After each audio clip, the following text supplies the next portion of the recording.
Assalamualaikum warahmatullahi wabarakatuh. Sampurasun dulur-dulur pembelajar semuanya. Pada kesempatan kali ini kita akan sama-sama belajar bagaimana cara daftar NPWP online ya melalui Cortex DJP.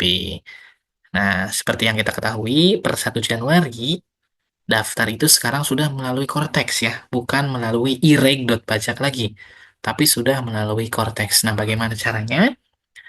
Kita akan sama-sama belajar di sini ya.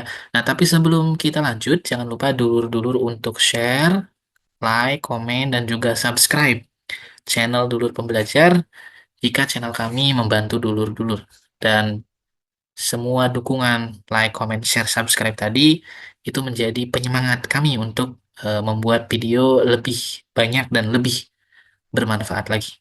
Nah, baik, dulur-dulur semuanya, cara daftarnya, jadi silahkan dulur-dulur ke cortexdjp.pajak.go.id ya, seperti yang ada di layar ini. Nah, kemudian nanti tampilannya seperti ini. Nah, login dan ke bawah ya, karena kita belum punya akun, kita akan daftar ya. Ada tulisan pengguna baru, kita klik daftar di sini. Nah, setelah kita klik daftar di sini, nanti akan ada eh, menu pilihan seperti ini ya. Ada daftar untuk perorangan, instansi pemerintah, badan, dan pemungut PPN PMSE luar negeri. Nah, karena kita mau tutorial daftar perorangan atau orang pribadi, ini silahkan klik perorangan. Nah, setelah itu kita klik. Nah, setelah diklik nanti akan ada pertanyaan lagi, apakah sudah terdaftar dengan nomor induk kependudukan atau NIK? Nah, jadi kalau sudah punya KTP kita jawab ya, wajib memiliki NIK, wajib pajak memiliki NIK gitu ya. Diklik yang hijau ini. Nah, kemudian setelah itu, nah jadi kita bisa daftar dengan mengaktifkan NPWP atau hanya registrasi. Nanti statusnya tidak aktif ya kalau yang di sini. Ya. Jadi hanya sekedar terdaftar di Cortex saja. Tapi kalau ini statusnya aktif ya setelah daftar berhasil. Oke, kita asumsikan kita mau sekalian diaktifkan ya. Klik yang ini ya, pendaftaran dengan aktivasi NIK. Nah, setelah itu nanti kita akan diarahkan ke identitas wajib pajak ya. Kita diminta untuk mengisi NIK, nama, tempat lahir, kemudian tanggal lahir, jenis kelamin, status perkawinan, agama, pekerjaan, nama ibu kandung, nomor kakak, kemudian hubungan keluarga. Nah, ini datanya ada di KTP dan kartu keluarga kita. Nah, jadi datanya sebelum kita isi di sini, kita siapkan KTP dan kartu keluarga kita. Nah, kalau dulur-dulur masukkan NIK ada keterangan nomor identitas nasional diduplikasi, itu tandanya NIK dulur-dulur sudah terdaftar. Jadi tidak perlu menggunakan menu daftar di sini, tapi silahkan klik aktivasi akun ya. Kalau tulisannya ada nomor identitas nasional diduplikasi. Nah, cara aktivasi akun kita juga ada video yang lainnya, jadi silahkan yang ada keterangan seperti ini, tonton video kami yang lain, ada tulisannya aktivasi akun Cortex ya. Nah, kalau yang nggak ada keterangan seperti ini, nicknya sudah dimasukkan dan sesuai, itu bisa lanjut ya proses pendaftarannya. Nah, seperti ini ya. Masukkan nick, nama, kemudian tempat lahir, negara asal, tanggal lahir, jenis kelamin, status, agama, pekerjaan, nama ibu kandung, nomor kakak, status hubungan keluarga. Nah, baru bisa kita klik verifikasi. Nah, kemudian ini kan status kepala keluarga ya. Nah, kalau kepala keluarga atau anak itu biasanya lancar nih verifikasinya. Tapi kalau dulur-dulur statusnya istri, nah itu pastikan suaminya sudah punya NPWP dan dulur yang sebagai istri itu datanya dimasukkan di akun Cortex-nya suami ya. Kalau belum terdaftar atau belum sinkron data eh, istri yang di akun suami dengan nomor kakak yang belum sinkron juga ini biasanya tidak bisa lanjut ya. Nanti kalau masih error bisa hubungi kantor pajak terdekat. Nah, tapi kalau kepala keluarga atau anak ini biasanya langsung bisa. Jadi klik verifikasi ya. Setelah klik verifikasi nanti akan ada keterangan data berhasil divalidasi ya, sukses. Baru kita bisa klik lanjut. Setelah klik lanjut nanti ada verifikasi kontak berupa email dan nomor HP. Ya, masukkan email, kemudian nomor HP, kemudian ini nanti tombol verify-nya nyala ya, silahkan diklik. Yang email, yang nomor HP juga silahkan diklik. Supaya apa? Supaya kode verifikasi atau OTP masuk ke email dan nomor HP kita. Ke email berupa kotak masuk email, ke nomor HP berupa SMS. Dan catatan untuk nomor HP ini, pastikan memiliki pulsa ya. Kenapa? Karena nanti setiap SMS ada biaya Rp500. Kalau nggak ada pulsanya, kodenya biasanya tidak akan masuk ya. Jadi silakan diisi pulsa dulu sebelum klik verify. Kalau sudah terisi pulsa, silakan klik verify. Oke, klik dua-duanya verify ya. Ini diklik, nanti akan muncul kode verifikasi telepon berhasil dikirim dan kode verifikasi email juga berhasil dikirim. Nah, setelah itu cek kode yang masuk ke kotak masuk di email dan yang masuk ke kotak masuk di pesan ya. Berupa SMS, nanti masukkan ke kotak yang ini ya, di sini dan di sini. Contohnya ini ya, kalau di email nanti ada kode yang ini dikopas. Nah, masukkan ke kotak yang sini. Yang SMS juga sama ya, masukkan ke sini. Klik verifikasi, ini juga klik verifikasi, supaya nih tombol ini bisa nyala. Karena step sekarang itu, kalau ininya belum hijau nih, ini nggak bisa lanjut. Oke? Dan jika kode verifikasi tidak masuk ke email atau ke SMS, itu kemungkinan jaringan sedang error. Nah, kalau jaringan sedang error, solusi lain adalah daftar offline ke kantor pajak terdekat. Nah, jika lancar, verifikasi masuk semua, selanjutnya kita klik verifikasi dan klik verifikasi sehingga akan ada notifikasi berhasil memverifikasi nomor telepon dan berhasil memverifikasi alamat email. Baru kita bisa lanjut dengan mengklik lanjut ini ya. Oke. Setelah klik lanjut, ada pertanyaan apakah silakan masukkan orang terkait wajib pajak. Ini kalau ada orang, apa tuh, tambahkan orang yang mempunyai hubungan istimewa. Ini nggak usah aja ya. Klik lanjut, di skip. Setelah itu masukkan data ekonomi atau data pekerjaan. Ini metodenya, catatan atau pembukuan. Ya, ini saya asumsikan sebagai eh, pekerjaannya buruh harian lepas tadi ya, atau pegawai swasta. Jadi silakan klik tambah. Tapi ini disesuaikan ya untuk pekerjaannya.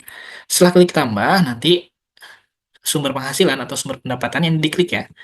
Yang ininya supaya muncul ada 3 pilihan, pekerjaan bebas atau usaha. Nah, jadi apakah kita bekerja? Simpelnya kalau kerja itu kita digaji ya. Jadi kita bukan yang menggaji atau kita bukan mencari uang sendiri ya. Kalau pekerjaan itu kita digaji oleh perusahaan, oleh perseorangan. Kalau digaji ini silahkan ke sini. Karyawan swasta, buruh harian lepas, klik di sini. Nah, pekerjaan bebas di sini kayak dokter, notaris, pengacara, freelance, YouTuber masuk sini ya. Nah, kalau punya usaha jual beli, industri ini silahkan kegiatan usaha. Nah, ini saya kasih contoh pekerjaan, kita klik pekerjaan. Kemudian KLO-nya ini di add ya, klik add lagi. Nanti setelah itu ini silahkan cari KLU-nya dulur-dulur ya. Boleh search berdasarkan KLU, kalau dulur-dulur pegang eh, kode KLU ini bisa dicek di internet ya. Kode KLU pajak kalau mau search-nya by KLU. Tapi bisa juga di sini ya, berdasarkan deskripsi, boleh dicek. Nah, tapi kadang menu pencariannya gagal. Kalau gagal, saran saya cek KLU di internet ya. Nanti kodenya disesuaikan sesuai pekerjaan dulu-dulu. Nah, ini saya asumsikan, saya search di sini, pegawai swasta, nanti akan muncul ya pegawai swastanya, kemudian pilih ya, sesuai kategori pekerjaan kita. Nah, setelah klik pilih, nanti ini dimasukkan ya, ada kotak sebelah, ini harus diisi. Kita sebagai apa? Pegawai pabrik atau karyawan bank atau karyawan swasta, pokoknya harus diisi ini ya. Kemudian ini ada kotak kecil nih harus checklist ya supaya bisa lanjut. Setelah itu ini ke bawah lagi penghasilan per bulannya berapa nih, atau ada kategorinya. Kalau udah klik simpan. Nah, setelah klik simpan nanti akan muncul ya pekerjaan kita di sini. Nah, kalau punya 2 pekerjaan atau punya usaha juga, ini silakan klik tambah. Jadi data di Cortex sekarang mengakomodir lebih dari 1 profesi atau pekerjaan ya. Kalau cuma 1, silakan langsung klik lanjut saja. Oke. Setelah klik lanjut, nanti kita akan mengisi alamat lengkap sesuai dengan KTP ya. Masukkan alamat kampung atau jalannya, RT berapa, RW berapa, provinsi, kabupaten, kecamatan, desa, dan ada tambahan nih kode pos. Ini data geometris. Nanti kita klik ya, maps kita, rumah kita. Itu disesuaikan. Oke, diisi semuanya. Nanti setelah terisi, mark address-nya atau tandai alamatnya akan nyala, baru kita bisa klik nih di sini. Kita klik mark address-nya, kemudian, nah ini maps-nya, titik yang ini yang saya buletin, silahkan disesuaikan di rumahnya dulu ya. Kalau sudah klik simpan. Nah, setelah klik simpan, ini ada copy from domisili, ada data KTP dan data tempat tinggal gitu ya. Kalau sama ini silahkan eh, di copy ya, domisili dengan KTP-nya sama, misalkan ya satu alamat saja, silahkan copy. Oke, setelah klik copy, nanti datanya akan pindah ke bawah. Nah, kalau dulur-dulur punya banyak alamat, ini bisa ditambahin ya, alamat tinggal dulur-dulur selain alamat ini kalau lebih dari dua gitu ya, lebih dari dua alamat. Tapi kalau satu cukup copy aja, kemudian klik next.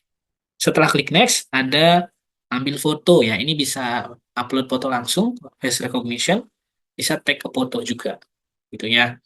Nah, setelah kita klik, nah nanti kalau mau face recognition, pokoknya wajahnya jangan harus ini ya terlihat ini apa biometriknya nanti yang dicek ya. Nanti kalau sudah klik, sudah pas, klik ambil foto, kemudian klik validasi foto. Nah, setelah dulu-dulu klik validasi foto, kalau berhasil ada tulisan successfully verified your image. Jadi terverifikasi ya.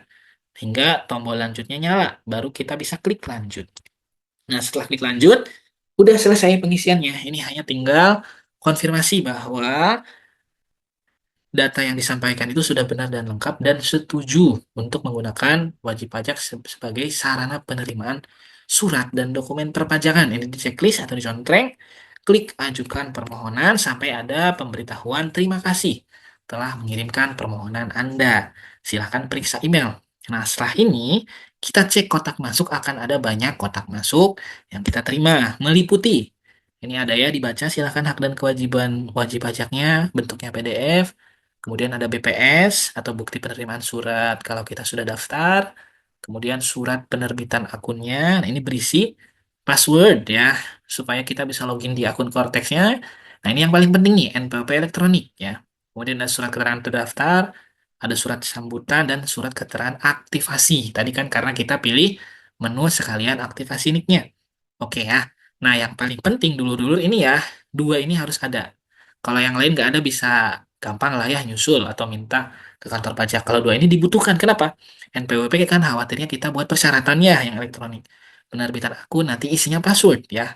Nah, kita buka coba PDF-nya ya seperti apa. Nah, kalau NPWP nanti dulur-dulur dapat NPWP elektronik seperti ini ya. Nah, kalau satunya lagi password, nah seperti ini. Jadi nanti ada password akunnya, ini dikopas ya untuk login di Cortex. Gitu ya, NPWP dan password di surat penerbitan akun. Nah, setelah dapat ini, langsung aja dulu coba login ya di Cortex, balik lagi ke menu awal cortexdjp.pajak.go.id, masukkan nick dan kata sandi yang ini ya, yang dulu dapat ini dikopas aja dari PDF-nya, kemudian masukkan kode keamanan dan klik login. Nah, setelah klik login, kalau berhasil, ini biasanya diminta ganti kata sandi ya. Silahkan buat kata sandi baru yang mudah diingat, minimal 8 karakter, berarti lebih dari 8 boleh ya. Di antara 8 karakter atau lebih tersebut, ada satu huruf kapital, satu angka, dan satu karakter khusus. Tanda seru, tanda tanya, pagar, bintang ya. Oke, kalau sudah diklik dua kali, kemudian centang pernyataan benar dan lengkapnya, kemudian klik lanjut. Nah, setelah klik lanjut, nanti masukkan paspres. Nah, paspres ini digunakan untuk penandatanganan dokumen elektronik. Kalau dulur-dulur mengajukan apa namanya pengajuan dokumen elektronik ya. Nah, kalau sudah diklik dua kali, diketik dua kali, baru klik simpan. Nah, mungkin di antara dulur-dulur ketika login di sini tidak diarahkan ini ya, ubah kata sandi bisa jadi. Itu nggak masalah, nanti bisa ubah kata sandinya di setelah login ya. Oke. Nah, setelah itu klik lanjut, kemudian klik simpan ya. Setelah paspres tadi, baru ada tulisan keluar dari portal, klik akses halaman login. Nah, setelah itu login ulang, baru klik login, masukkan nick, kemudian kata sandi yang baru diubah, kemudian kode keamanan yang berupa angka, baru klik login. Setelah itu, dulur-dulur bisa berhasil login di Cortex. Itu ya. Mudah-mudahan bermanfaat. Terima kasih. Assalamualaikum warahmatullahi wabarakatuh.